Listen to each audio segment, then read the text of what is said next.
பங்கில் குதித்து விட ஒரு சமுத்திரம் நினைப்பது போல் அங்கம் நிறைந்து விட என் ஆவி துடித்தது காண்.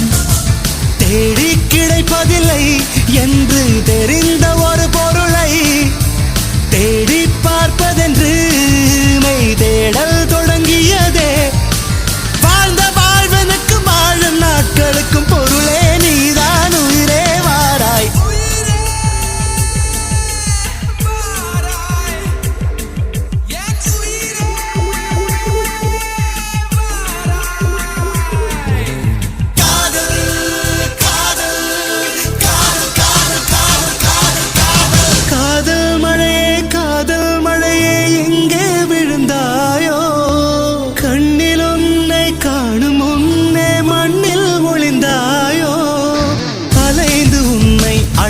வாழ்வில் சாத்தியமா நான் நடந்து கொண்டே